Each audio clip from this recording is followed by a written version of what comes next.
Hello everyone, आप लोग कैसे हैं? तो आज डे 3 है एमपी आबकारी के मॉडल टेस्ट पेपर का। तो आइए क्वेश्चन स्टार्ट करते हैं। अगर आपने चैनल को अभी तक लाइक शेयर सब्सक्राइब नहीं किया तो कर दीजिए और टेलीग्राम चैनल से भी जुड़ जाना, उसका लिंक मैं डिस्क्रिप्शन में दे दूंगी। तो क्वेश्चन स्टार्ट करते हैं। फर्स्ट क्वेश्चन है, निम्नलिखित में से मध्य प्रदेश के किस पुरातात्विक स्थल से मानव खोपड़ी के प्राचीनतम साक्ष्य प्राप्त हुए हैं? भीमबेटका, आदमगढ़, हथनौरा, कायथा। आपको बताना है। तो इसका राइट आंसर है, आपको दिख रहा होगा।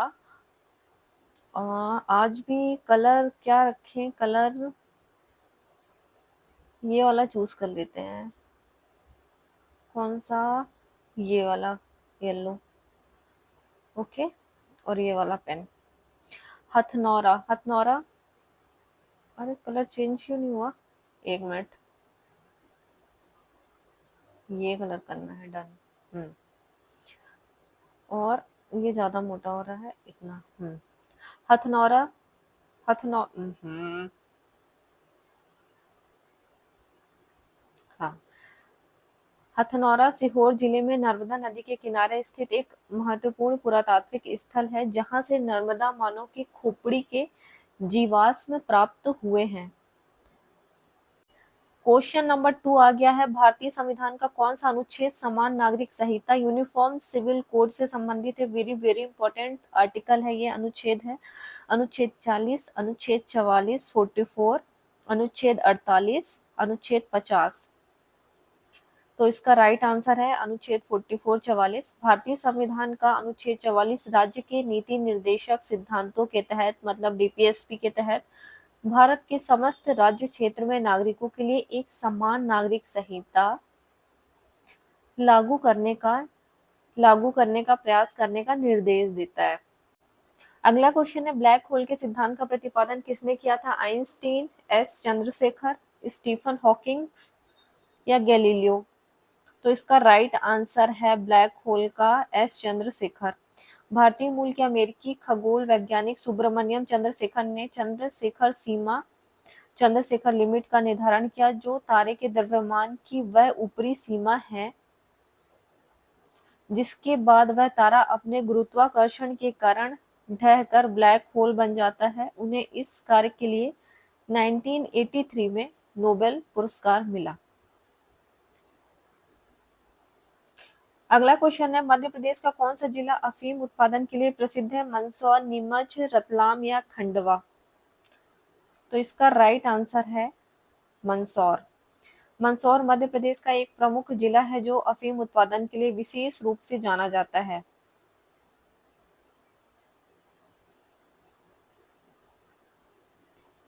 अगला क्वेश्चन है, विश्व ओजोन दिवस प्रतिवर्ष कब मनाया जाता है? 5 जून को, 16 सितंबर, 22 अप्रैल या 21 मार्च? तो इसका राइट आंसर है 16 सितंबर को।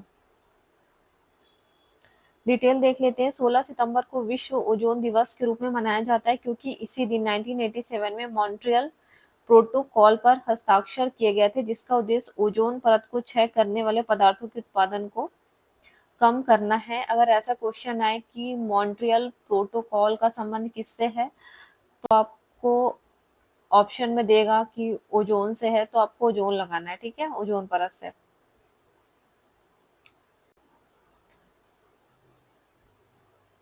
अगला क्वेश्चन है, मध्य प्रदेश में लाडली लक्ष्मी योजना का मुख्य उद्देश्य क्या है? बालिकाओं को उच्च शिक्षा के लिए प्रोत्साहित करना, बाल विवाह रोकना, कन्या भ्रूण हत्या रोकना, बालिकाओं के जन्म के प्रति सकारात्मक दृष्टिकोण विकसित करना और शिक्षा को बढ़ावा देना। आपको बताना है। तो लाडली लक्ष्मी योजना का मुख्य उद्देश्य है बालिकाओं के जन्म के प्रति सकारात्मक दृष्टिकोण विकसित करना और शिक्षा को बढ़ावा देना। लाडली लक्ष्मी योजना का मुख्य उद्देश्य समाज में बालिकाओं को सेम वही है, सकारात्मक दृष्टिकोण लाना, जन्म के प्रति लिंगानुपात में सुधार और बालिकाओं को शिक्षा और स्वास्थ्य के क्षेत्र में आत्मनिर्भर बनाना है। अगला क्वेश्चन है, बगली दमोह किस राजवंश की राजधानी थी जिसका संबंध मध्य प्रदेश से है? परमार, चंदेल, कलचुरी या प्रतिहार? तो इसका राइट आंसर है कलचुरी। कलचुरी राजवंश की एक शाखा ने त्रिपुरी या आधुनिक तेवर या जबलपुर के पास है और रतनपुर पर शासन किया था, जबकि दमोह क्षेत्र में भी कलचुरियों का प्रभाव रहा। बगली दमोह का उल्लेख कुछ ऐतिहासिक संदर्भों में मिलता है। ध्वनि की तीव्रता को मापने वाली इकाई क्या है? हर्ट्ज, डेसिबल, ओम या जूल? तो इसका राइट आंसर है डेसिबल। डेसिबल में मापा जाता है ध्वनि की प्रबलता को। अगला क्वेश्चन है, तानसेन का मकबरा मध्य प्रदेश के किस शहर में है? भोपाल, इंदौर, ग्वालियर या जबलपुर? तो ये ग्वालियर में है। महान संगीतकार तानसेन, जो अकबर के 9 रत्नों में से एक थे, इनका मकबरा ग्वालियर शहर में है। अगला क्वेश्चन है, जहाज महल मध्य प्रदेश के किस जिले में स्थित है? धार, मांडू, शिवपुरी या ओरछा? तो इसका राइट आंसर है मांडू और जिला धार है। जहाज महल, जो अपनी अनूठी वास्तुकला के लिए प्रसिद्ध है, मध्य प्रदेश के धार जिले में स्थित मांडू शहर में है। यह दो झीलों के बीच खड़ा होने के कारण एक जहाज जैसा दिखता है। सांची स्तूप का निर्माण किस शासक ने करवाया था? चंद्रगुप्त मौर्य, अशोक, कनिष्क या समुद्रगुप्त? तो इसका राइट आंसर है अशोक ने करवाया था। सांची स्तूप का निर्माण मौर्य सम्राट अशोक ने 3री शताब्दी ईसा पूर्व में करवाया था। मध्य प्रदेश की सबसे लंबी नदी कौन सी है? चंबल, बेतवा, नर्मदा या ताप्ती? तो इसका राइट आंसर है नर्मदा नदी। सबसे लंबी नदी है मध्य प्रदेश की जीवन रेखा कहा जाता है। इसकी टोटल लंबाई है 1312 और एमपी में है 1077 किलोमीटर। ओके, अब आगे बढ़ते हैं। पंचायती राज व्यवस्था भारत में सर्वप्रथम किस राज्य में लागू की गई? मध्य प्रदेश, राजस्थान, उत्तर प्रदेश या बिहार? तो इसका राइट आंसर है राजस्थान। भारत में पंचायती राज व्यवस्था का उद्घाटन 2 अक्टूबर 1959 को राजस्थान के नागौर जिले में किया गया था। अब आपको बताना है, प्रकाश वर्ष किसकी इकाई है? समय, दूरी, प्रकाश की तीव्रता या द्रव्यमान की? तो इसका राइट आंसर है प्रकाश वर्ष जो है दूरी की इकाई है। प्रकाश वर्ष खगोलीय दूरियों को मापने की इकाई है। यह वह दूरी है जो प्रकाश वर्ष एक वर्ष में तय करता है। मध्य प्रदेश के प्रथम मुख्यमंत्री कौन थे? कैलाशनाथ काटजू, पंडित रविशंकर शुक्ल, भगवंत राव मंडलोई, द्वारका प्रसाद मिश्रा? तो इसका राइट आंसर है पंडित रविशंकर शुक्ल। पंडित रविशंकर शुक्ल मध्य प्रदेश राज्य के प्रथम मुख्यमंत्री थे। भारत का नेपोलियन किसे कहा जाता है? चंद्रगुप्त मौर्य, अशोक, समुद्रगुप्त या हर्षवर्धन को? तो समुद्रगुप्त को कहा जाता है भारत का नेपोलियन। इतिहासकार विंसेंट स्मिथ ने अपनी पुस्तक अर्ली हिस्ट्री ऑफ इंडिया में समुद्रगुप्त को उनकी विजय के कारण भारत का नेपोलियन कहा। किस विटामिन की कमी से रतौंधी रोग होता है? Vitamin B, vitamin C, vitamin D या विटामिन ए? आपको बताना है। तो विटामिन ए की कमी से होता है। विटामिन ए की कमी से रतौंधी या नाइट ब्लाइंडनेस भी बोला जाता है इसको होता है, जिसमें कम रोशनी में देखने में कठिनाई होती है। खजुराहो के मंदिर किस जिले में है? छतरपुर, टीकमगढ़, पन्ना या दमोह? तो खजुराहो के मंदिर छतरपुर में है। खजुराहो के विश्व प्रसिद्ध मंदिर मध्य प्रदेश के छतरपुर जिले में स्थित हैं। राष्ट्रीय ध्वज की लंबाई और चौड़ाई का अनुपात क्या है? 2:3, 3:2, 4:3 या 3:4? तो इसका राइट आंसर है 3:2। भारतीय राष्ट्रीय ध्वज की लंबाई और चौड़ाई का अनुपात ये है 3:2। भारत छोड़ो आंदोलन कब शुरू हुआ था? 1940 में, 1942 में, 1945 या 1947 में? आपको बताना है। तो ये 1942 में स्टार्ट हुआ था। भारत छोड़ो आंदोलन 8 अगस्त 1942 को महात्मा गांधी द्वारा मुंबई में स्टार्ट किया गया था, शुरू किया गया था। शुष्क बर्फ किसे कहते हैं? जमी हुई ऑक्सीजन, शुष्क बर्फ किसे कहते हैं? जमी हुई ऑक्सीजन, जमी हुई नाइट्रोजन, ठोस कार्बन डाइऑक्साइड या ठोस जल? तो ये कहते हैं ठोस कार्बन डाइऑक्साइड। मध्य प्रदेश में कालिदास समारोह कहाँ आयोजित किया जाता है? भोपाल, उज्जैन, ग्वालियर या इंदौर? तो इसका राइट आंसर है उज्जैन। प्रसिद्ध कवि और नाटककार कालिदास के सम्मान में कालिदास समारोह प्रतिवर्ष उज्जैन में आयोजित किया जाता है। और इनकी सारी रचनाएं भी आप याद कर लेना, महाकाव्य और खंड काव्य, ये सारी चीजें। भारत का लौह पुरुष किसे कहा जाता है? महात्मा गांधी, जवाहरलाल नेहरू, सरदार वल्लभ भाई पटेल या सुभाष चंद्र बोस? तो ये कहा जाता है सरदार वल्लभ भाई पटेल को। सरदार वल्लभ भाई पटेल को भारत के एकीकरण में उनके महत्वपूर्ण योगदान के लिए भारत का लौह पुरुष कहा जाता है। नर्मदा बचाओ आंदोलन से कौन संबंधित है? मेधा पाटकर, सुंदरलाल बहुगुणा, अरुंधति राय या कैलाश सत्यार्थी? मेधा पाटकर। मेधा पाटकर नर्मदा बचाओ आंदोलन की प्रमुख नेत्री हैं, जो नर्मदा नदी पर बन रहे बड़े बांधों के विस्थापन और पर्यावरणीय प्रभावों के खिलाफ एक सामाजिक आंदोलन है। सबसे हल्का तत्व कौन सा है? हीलियम, हाइड्रोजन, लिथियम या ऑक्सीजन? तो सबसे हल्का हाइड्रोजन है। हाइड्रोजन ब्रह्मांड में सबसे हल्का और सबसे प्रचुर तत्व है, सबसे ज्यादा पाया जाने वाला। मध्य प्रदेश में मैग्नीज का सबसे बड़ा उत्पादक जिला कौन सा है? बालाघाट, छिंदवाड़ा, जबलपुर या सतना? तो ये है बालाघाट। बालाघाट जिला मध्य प्रदेश में मैग्नीज और तांबा उत्पादन के लिए सब प्रमुख रूप से जाना जाता है। पानीपत का तीसरा युद्ध कब लड़ा गया था? 1526, 1556, 1761 या 1757? तो इसका राइट आंसर है 1761। पानीपत का तीसरा युद्ध 1761 में मराठा साम्राज्य और दुर्रानी साम्राज्य अहमद शाह अब्दाली के बीच लड़ा गया था। कोशिका का पावर हाउस कोशिका का पावर हाउस किसे कहा जाता है? केंद्रक, माइटोकॉन्ड्रिया, राइबोसोम या लाइसोसोम? तो ये कहा जाता है माइटोकॉन्ड्रिया को। माइटोकॉन्ड्रिया को कोशिका का पावर हाउस कहा जाता है क्योंकि ये कोशिका के लिए ऊर्जा एटीपी के रूप में उत्पादन करता है। मध्य प्रदेश का राजकीय खेल क्या है? हॉकी, कबड्डी, मलखंभ या क्रिकेट? तो मध्य प्रदेश का राजकीय खेल मलखंभ है। मलखंभ मध्य प्रदेश का राजकीय खेल है, जिसमें एक खंभे या रस्सी पर योग और जिम्नास्टिक के करतब दिखाए जाते हैं। पृथ्वी पर सबसे गहरा बिंदु कौन सा है? माउंट एवरेस्ट, मृत सागर, मारियाना या मेरियाना ट्रेंच, कैस्पियन सागर? तो ये है मेरियाना ट्रेंच। प्रशांत महासागर में स्थित मारियाना या मेरियाना ट्रेंच पृथ्वी पर सबसे गहरा महासागरीय बिंदु है। आरबीआई या भारतीय रिजर्व बैंक का मुख्यालय कहाँ है? दिल्ली, कोलकाता, मुंबई, चेन्नई? तो ये है मुंबई महाराष्ट्र में।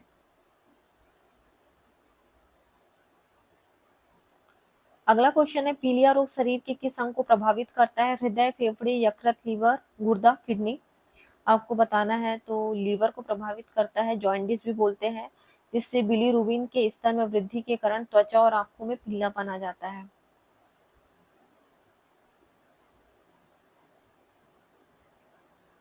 तवा परियोजना मध्य प्रदेश के किस जिले में स्थित है? तो ये है नर्मदापुरम में।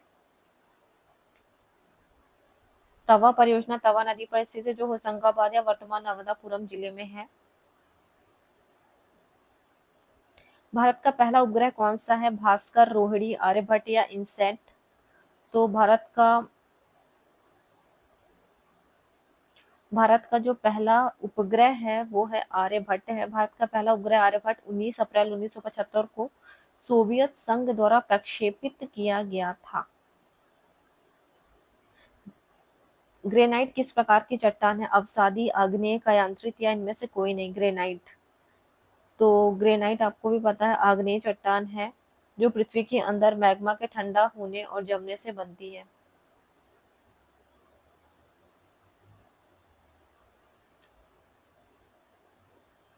मध्य प्रदेश में हीरा किस जिले में पाया जाता है? ग्वालियर, सतना, पन्ना या जबलपुर?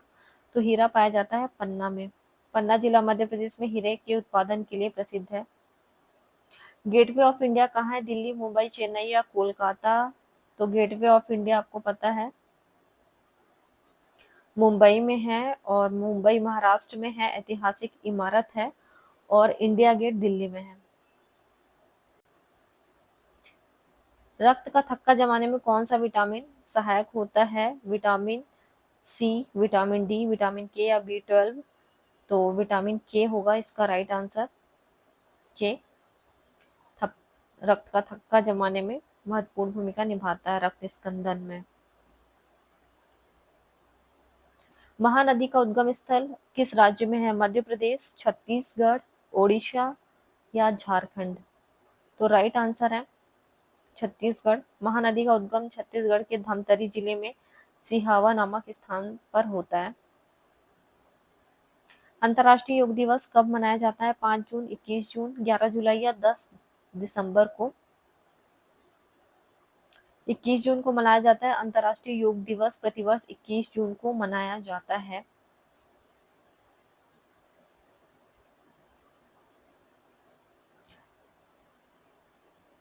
ये सारी डेट इम्पोर्टेंट है, क्योंकि अगर बात करूँ डेट की तो 5 जून को विश्व पर्यावरण दिवस मनाया जाता है, 21 जून को योग दिवस मनाया जाता है, 11 जुलाई को विश्व जनसंख्या दिवस मनाया जाता है। वहीं अगर आप 10 दिसंबर की बात करेंगे तो 10 दिसंबर को मानवाधिकार दिवस मनाया जाता है,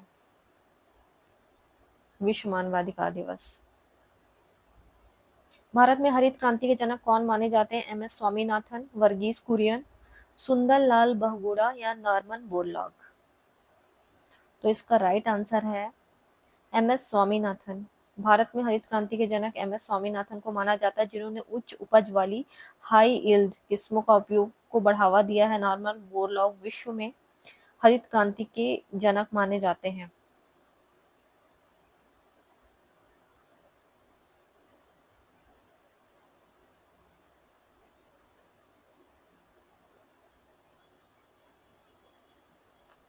अगला क्वेश्चन है, नींबू में कौन सा अम्ल पाया जाता है? एसिटिक, सिट्रिक, लैक्टिक या ऑक्जेलिक अम्ल? तो इसका राइट आंसर है नींबू में सिट्रिक अम्ल पाया जाता है। नींबू और अन्य खट्टे फलों में मुख्य रूप से सिट्रिक अम्ल पाया जाता है। मध्य प्रदेश में कुंभ मेला कहाँ लगता है? भोपाल, उज्जैन, इंदौर या जबलपुर? तो ये लगता है उज्जैन में। उज्जैन में लगता है। मध्य प्रदेश के उज्जैन में प्रत्येक 12 वर्ष पर क्षिप्रा नदी के तट पर सिंहस्थ कुंभ मेला आयोजित होता है। अगला क्वेश्चन है, राष्ट्रीय विज्ञान दिवस कब मनाया जाता है? 28 जनवरी, 28 फरवरी, 28 मार्च या 28 अप्रैल? तो इसका राइट आंसर है 28 फरवरी। 28 फरवरी को राष्ट्रीय विज्ञान दिवस के रूप में मनाया जाता है। यह CV रमन द्वारा रमन प्रभाव की खोज की याद में मनाया जाता है। रेडियोधर्मिता की खोज किसने की थी? Marie Curie, Pierre Curie, Henri Becquerel या अर्नेस्ट रदरफोर्ड? तो इसका राइट आंसर है हेनरी बेकरल। रेडियोधर्मिता की खोज फ्रांसीसी वैज्ञानिक हेनरी बेकरल ने की थी। बाद में मैरी और पियरे क्यूरी ने इस पर महत्वपूर्ण काम किया। अगला क्वेश्चन है, रानी लक्ष्मीबाई की समाधि मध्य प्रदेश में कहाँ स्थित है? झांसी, ओरछा, ग्वालियर या शिवपुरी? तो इसका राइट आंसर है ग्वालियर। रानी लक्ष्मीबाई की समाधि मध्य प्रदेश के ग्वालियर शहर में है। कंप्यूटर का मस्तिष्क किसे कहते हैं? मॉनिटर, कीबोर्ड, CPU या प्रिंटर? तो ये कहा जाता है CPU को। सेंट्रल प्रोसेसिंग यूनिट को कंप्यूटर का मस्तिष्क कहा जाता है, क्योंकि यह सभी गणनाएं और नियंत्रण का कार्य करता है। भारतीय संसद के उच्च सदन का नाम क्या है? लोकसभा, राज्यसभा, विधानसभा या विधान परिषद? तो इसका नाम है राज्यसभा। भारतीय संसद के 2 सदन है, निम्न सदन लोकसभा है और उच्च सदन राज्यसभा है। अजंता की गुफाएं कहाँ स्थित है? मध्य प्रदेश, महाराष्ट्र, राजस्थान या यूपी? तो